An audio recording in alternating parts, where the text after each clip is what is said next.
Welcome to Remnant Online Followers. Please kindly subscribe.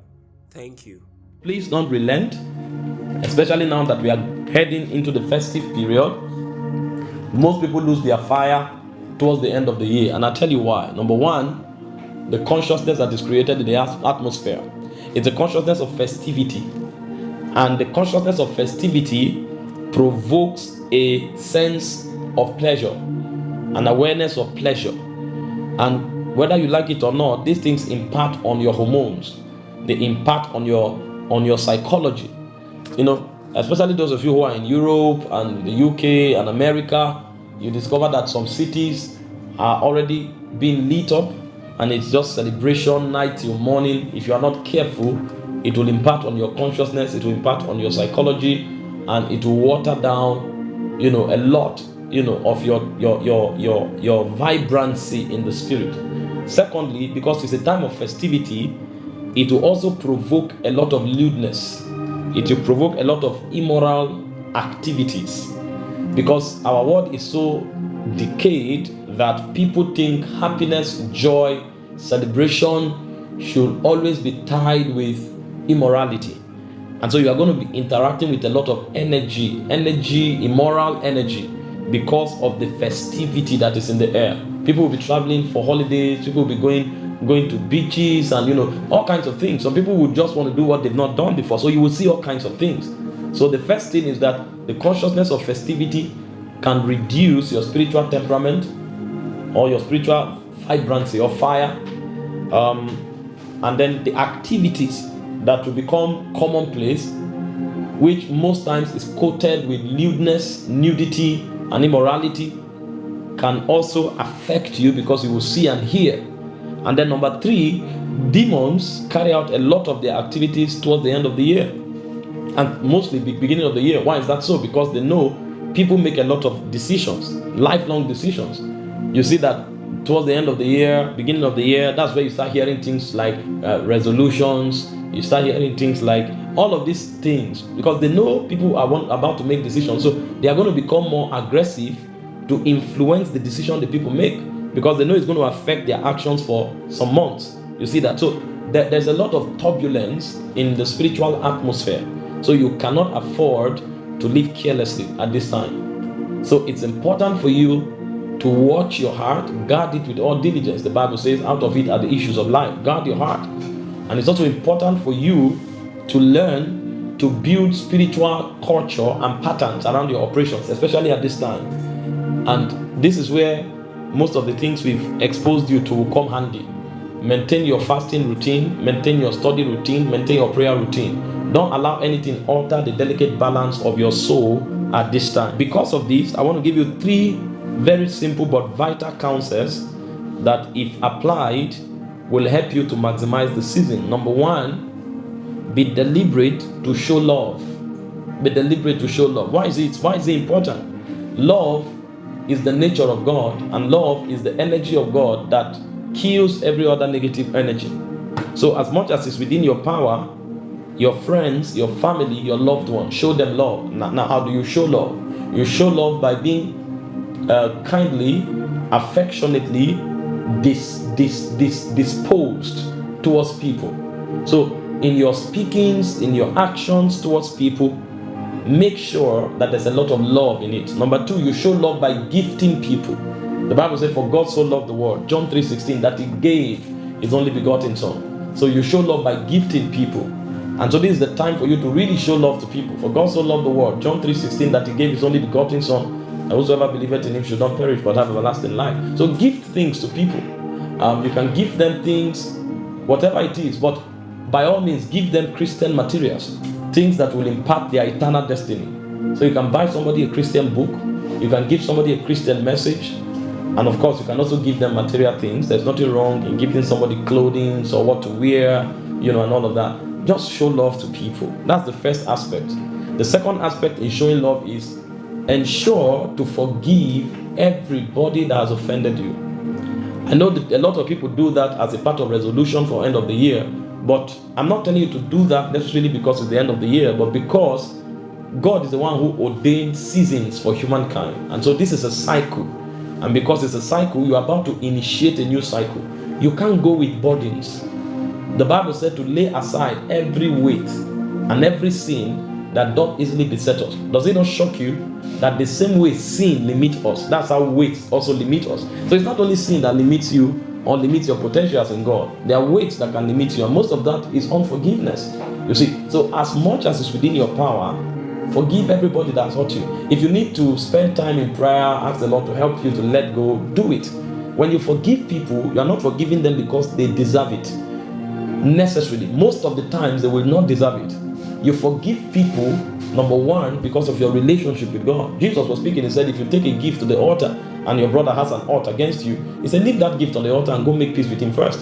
So if you don't make peace with people around you, it may affect your relationship with God. The Bible speaking about the husband, it said he should deal with the wife with understanding so that his prayers are not hindered. The Bible speaking about family, 1 Timothy 5 verse 8, I guess, he said, a man who cannot provide for his household, he said he has denied the faith and is worse than an infidel. So our interaction with people has a way of affecting our interaction with God. Number two, we are forgiving them for your own mental health sake. Listen, the pressure that comes with animosity, malice, gossip, you don't need those things. Just throw those weights away. Throw them away as quick as possible. You need clarity of vision at this time. God is speaking to his children about the coming year. You don't need anything to interfere with your frequency. God is giving people graces for the assignment and for the operation of the kingdom for next year. You don't need anything to put you out so that you are coming to try to catch up around April, May, June when the year is already finishing. You see, but the way you get yourself at the front line is to make sure you alight yourself of unforgiveness and bitterness towards anybody. They don't even deserve it. They may not even deserve it. But because of your relationship with God, because of your mental health, and because of the graces that you may deny yourself of, if you do not forgive, you cannot not but forgive. So please, as much as it's in your power, show love. Show love by being affectionately disposed towards people, by gifting them, and then also show love by forgiving people. And remember, you forgive for your relationship with God, for your mental health, and also to receive what God has for you in this season. The second thing you must do in this season, and do deliberately, is to make sure that you are aggressively involved in soul winning. You will discover, I'm telling you, as you look around this season, you are going to discover that the devil will be doing a lot of recruitment programs this year, this period. You see, most of you who are in Europe, you already see what's going on. You see people doing all kinds of rituals, calling it all kinds of names, and then you know these things are demonic. You see people invite people for all kinds of parties, all kinds of programs, all kinds of excursions, all kinds of camp meetings, all kinds of holidays. And you know all of these programs are recruitment programs because they know at this time the hearts of men and the souls of men are porous. So you also must be deliberate. Don't just while away time. Make sure you are actively involved in soul winning engagements now. And of course, I've taught you before, there are three ways of engaging in soul winning. The first way to engage in soul winning is to go out and talk to someone, especially for those of you who are not in nations where interacting with people is limited or restricted by legal forces. Make sure you talk to somebody about the love of God. Make sure you talk to somebody about Jesus Christ. You don't need to be a theology graduate to do that. Just tell people your story. Tell people the faithfulness of God in your life and tell them Jesus is the only way to God, and see what God does. But by all means, be out there talking to people. The second way to win souls, I told you, is to pray for souls. Is to pray for word evangelism. Is to pray. The Bible said, pray ye the Lord of the harvest, that he may send laborers into his field, into his vineyard. In Colossians 4:12, he said, Epaphras is one of you, praying fervently for you in prayers, that you may stand perfect and complete in all the will of God. So when we pray, it affects souls. So just in case, especially those of you who are in nations where you cannot go out to win souls, make sure you devote time to pray for souls. Pray. There are many naive people. There are many gullible people. There are many weak people. And listen, for some of these people, the devil has already marked them to be killed this period. So you hear that some people are shot. They were just walking in an alley, or they were part of a meeting. They went for a clubbing, and they were just shot. Because a lot of sacrifices go down at this time. So pray for the souls of men. Pray for the safety and preservation of the children of God. Don't just relax. Be part of the army that God is using. See, when we talk about God's army, it's not to go and start a movement necessarily or to join a church. When we talk about God's army, they are the people God can rely on when he wants to do something in a city, in a territory, in a nation, or in a generation. So there may be no physical movement, as it were, but God has a very strong army. That's how kingdom works. You see, So many people assume when you're talking about God's army, oh, maybe a revival campaign begins or a church is doing a program. Oh no, it's deeper than that. Being part of God's army is that God can rely on you, especially in strategic seasons, to advance His kingdom, both at individual level and at corporate level. And one of the ways you get yourself vitally fused into God's army is to spend time praying for souls. Spend time. Most of the hour of prayer at these times, pray for souls. Pray for the souls in your neighborhood. Pray for the souls in your family. Pray for the souls in your nation. Ask God to encounter them. Ask God to open their hearts to hear the gospel, to receive the gospel with meekness. Ask God to send preachers, to send laborers to them, those who carry the gospel of the kingdom. Ask God to create those opportunities for these people to meet them and to speak to them the word of the Lord. These are the things you should do with your time at this period. Be actively involved in soul winning campaign through prayers. The third way you get involved in soul winning campaign is by giving towards it. Listen, we must become very strategic in the kingdom. Again, most of you who are either highly placed in society or who are involved in a lot of things and know how things work, you know what I'm talking about. There are many people around the world at this time who will give money to sponsor camp meetings where youth are going to be disflowered, to lose their virginity. Many people give money to sponsor it. Many people give money for programs on the beach and all of that. Many people give money, and I'm talking about millions of dollars. Most of the activities you see happening around the world is not free. People pay for it. People who know the agenda of the spirits that they represent, they pay for it. There are many programs that will result in initiation, that will result in perversion, that will result in immorality, rituals that will be sponsored by many people. In the same vein, look out somewhere where people, genuine people that God leads you to, that you believe in, are running such programs. Give towards it. And if you are in a territory where nobody is running any program, listen to me, be bold, organize something. Organize something. You can call people to come do a sit out in the garden and tell your friends who believe in it to give. Put the money together, organize it. Even if nobody is preaching, just get some sound system, play gospel music. And as they sit down, give them fruits, give them a drink.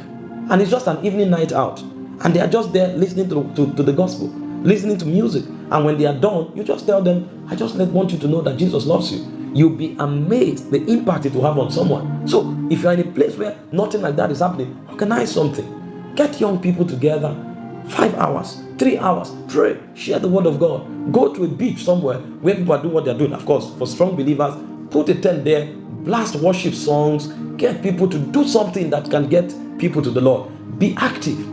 Don't be inactive at this time. There are many agents that will be out there working for the interest of their master and the spirits that they give allegiance to. You cannot afford to be docile. This is a sensitive season. Make sure you are out there winning souls, either by talking to people or by giving towards it or by praying. Very important. And then finally, my third counsel for you is to make sure you embark on a retreat. If the activity before Christmas is too much, enjoy your Christmas, spend some time, enjoy yourself. After Christmas, take 2-3 days. Organize a retreat. You can go in alone with God for 2 days, for 3 days. It's very important to do that now, because when God speaks, you may not hear. There may be a lot of interferences that you will not do away with, either because of the clog of anxiety or the challenges of life or even the happiness of the season. So you've got to create that time where you go to the Lord. You can do a study retreat where you are locked away for 2-3 days just studying. You can do a prayer retreat where you are praying. You can do a fasting retreat, and you can combine all together where you are studying, praying, talking to the Lord, and fasting for a particular number of hours in the day. But by all means, make sure there is that period of shutting out before the end of the year. And it's important you do this. When you are doing this, there are 5 major things you must involve. Number 1, please take time to appraise your year. See, you are the one who knows how your life is compartmentalized. Check your walk with the Lord, check your career, check your relationships. Be deliberate. Don't just live haphazardly. Oh, this year is finished, we are going into the next year. No, haphazard living cannot produce certain levels of results. See, when you see people command results at certain levels, it's deliberate. You can't command certain results if you don't appraise it. So sit down, find out my life, what areas are the major aspects of my life. Write it down and appraise it. What are the mistakes I made? What are the things I should have done in a certain way that I didn't do? It will take days, but do it because it's awakening your consciousness of excellence, of attention to details, of preparedness for exploit and avoidance of mistakes. So appraise yourself. Now, when you are done appraising yourself for the good things that you have achieved, give God thanks for them. Be deliberate. Most of us are not ingrates consciously. Most of us are ingrates unconsciously. If our attentions were drawn to it, we would be grateful. But the problem is that we don't remember. Our attention is never drawn to it. And because our attention is not drawn to it, we are never consciously and deliberately thankful. So you've got to sit down, find out, check all the exploits you've made this year, the progress you've recorded, and thank God for it. Thank God for it. Thank Him for it. You're acknowledging that He is the one who did it. And as you do that, there'll be more grace released to you. Number 3, stay with God until you download strategies for next year. You will see something. You will hear something. You will receive an inspiration. Those who get ahead in life, this is how they do it. You don't get ahead in life casually. Listen, ministers of God may receive a word for their congregation. And trust me, that word can bless you if you are part of that congregation. But you need to understand that that word is for millions of people. It's the degree to which you tap into it that you'll be blessed by it. You've got to receive your own word from the Lord. You've got to receive your own direction from the Lord so that your own word fuses into the overall word that God has given to the people. That's why you must stay with God. Listen, if you stay with God, He will show you. God was the one that invited us. In Jeremiah 33 verse 3, He said, ask of me, I will answer. And He said, I will show you great and mighty things that you know not of. So God is willing to show, but will you have the time? This is why you've got to lock yourself away. Fight every distraction, kill every distraction. Spend time with God until you receive a knowing, until you receive a vision, until you receive an instruction. By all means, don't go into next year without receiving signals from heaven. And then number 4, when God shows you something, be deliberate. Ask for grace. Believe me, God can show you something and you make the mistake of thinking you will do it. If you don't ask for the grace, you'll be in trouble. Listen, when God told us to win 5 million souls, at first I thought it was a joke. It's when we sat down to look at the strategies and the modalities that I knew it was going to demand a lot of grace. Every rural crusade we organize, we spend between 4.5 million to 6 million. That's about $6,000. And we have to organize over 30 of such crusades. The evangelists we mobilize on a weekly basis, we give each of them 100,000 naira. That's about $1,000. That's about $100, right? Now, every week we mobilize 3 to 5 people. So that's between $300 to $500 every week. And we've been doing it without relenting. Now, every apostolic invasion we organize, the ones in Africa, in one environment, one territory, costs between $30,000 to $40,000. And the one in the UK costs over $150,000. So, as touching soul winning alone, we spent over $700,000 this year. So, salvation is free, but preaching the gospel is very expensive. So, when God said me 5 million souls, I had to go back and pray for the grace. Now, that's on the area of finances. How about the stress? Dear Lord, if you follow me for 1 month, you don't break down, know that there's a special grace on your life. In the last 3 weeks alone, if I tell you my movements, you'll be amazed. In the last 7 days, if I tell you my movement, let me give you an instance. My journey in the last 7 days, I left. Okay, let me just touch 6 days. I left for Zambia, and in traveling to Zambia, you fly from Abuja. Okay, let me do 10 days so that I give you a broader picture. In the last 10 to 12 days, I had a meeting in a village called Surinyama in Ghana. It's like 30 minutes drive to Ivory Coast. Now, I was supposed to fly from Abuja to Accra, but somehow the agent made a mistake in our flight ticket, so we couldn't make it. So we had to fly through Lagos. So I flew from Abuja to Lagos, waited 2 hours, flew from Lagos to Accra, waited 1 hour, flew from Accra to Kumasi. We got to Kumasi, we now drove 5 hours to that village. I preached 2 nights. When I finished preaching, I realized I was supposed to leave there for Botswana, but if I get the flight that was 2 hours away, I won't catch the flight in Accra for Botswana. So I finished preaching around 10:30 at night. 12:30, we drove 5 hours back to Kumasi to catch a 7 a.m. flight to Accra so that we could catch the 9:30 a.m. flight to Botswana. When we got there, we discovered they didn't send the visa to from our sister. So I had to reschedule the flight to Abuja for the next day and flew from Accra to Lagos and flew from Lagos to Abuja. The next day, I was on the flight back to Botswana. And so I left Abuja the next day, flew 4 hours, 30 minutes to Ethiopia, flew another, after 3 hours, flew another 4 hours, 30 minutes to Botswana. When I got to Botswana, I drove 5 hours from Gaborone to a city called Francistown. And then I got there by 8 p.m. I mounted the altar by 8:30 and preached in that crusade. The next morning, I drove 5 hours back to Gaborone to catch a flight to Ethiopia. Flew 4 hours, 30 minutes to Ethiopia, slept over. The next day, I flew back to Abuja. That was a Saturday. I went for service on Sunday. I did Tuesday Bible study. On Wednesday, I was going back to Zambia. I was on Qatar Airways, flew 7 hours to Qatar, and then flew another 8 hours to Zambia from Qatar. I preached in Zambia for 2 days. I was supposed to leave that night. There was no flight after midnight. And I needed to come back that Saturday so I would wed one of my sons who was getting married. So the only flight available after 12 was Turkish Airways. I had to board that flight, but unfortunately, they had to fly me to Dar es Salaam in Tanzania. That was 5 hours, 20 minutes. They flew me from Dar es Salaam after 1 hour to Istanbul. That was 7 hours. We now moved in 50 minutes to another flight and flew 6 hours to Abuja. I flew another 19 hours.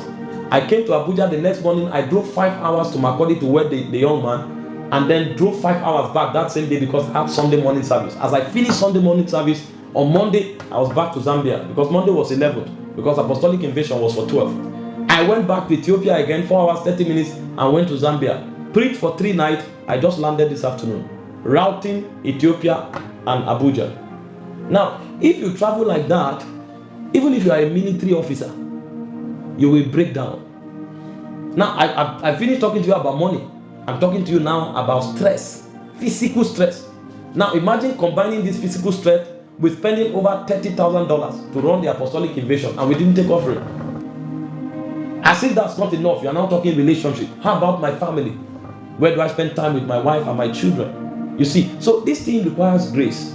So when God shows you what He will do with you next year, don't run away from His presence.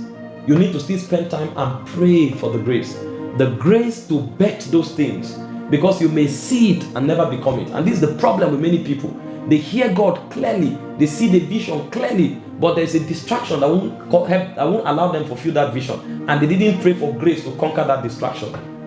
There was a disfavor that won't let them receive the resources required for that, and they won't pray for grace. So when God shows you, number 4, make sure you ask for grace.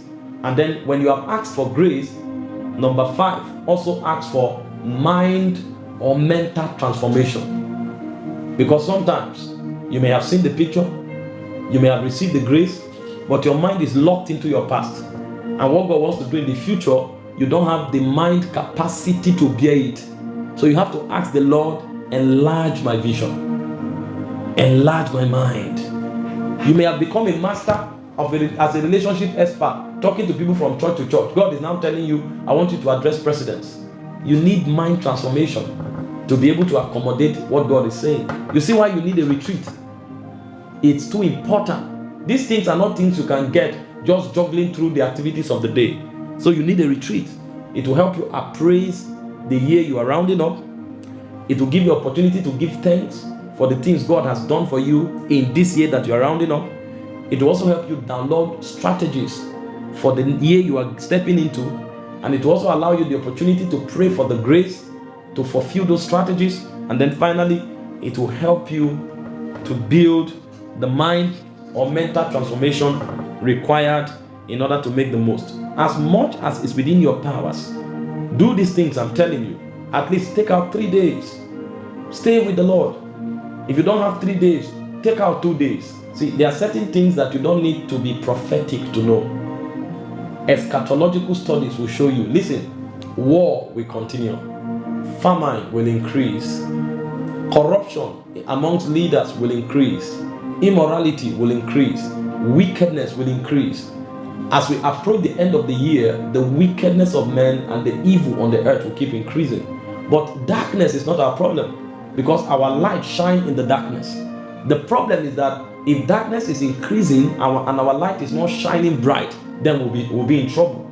And so when we say there will be evil, there will be wickedness, there will be famine, there will be persecution, there will be war, it's not to threaten anybody. These are normal operations of darkness, but it's to help you build the consciousness of light, because your insurance and your victory is tied to your illumination. The Bible said in John chapter 1, from verse 1 to verse 3, it said, in the beginning was the Word was with God, and the Word was God. It said the same was in the beginning with God. All things were made by Him. Without Him was not anything made that was made. In Him was life. The life was the light of men. And He said in verse 4, the light shines in the darkness, and the darkness comprehended it not. So the devil cannot comprehend our operation. But the question is, are we shining? Jesus speaking, He said, let your light so shine. That means you may have light, but you may not let it shine. So God has given you light. It's your duty to let it shine. He said, let your light so shine among men. So you have got to let your light shine. And these are some of the things you will do in order to let your light shine.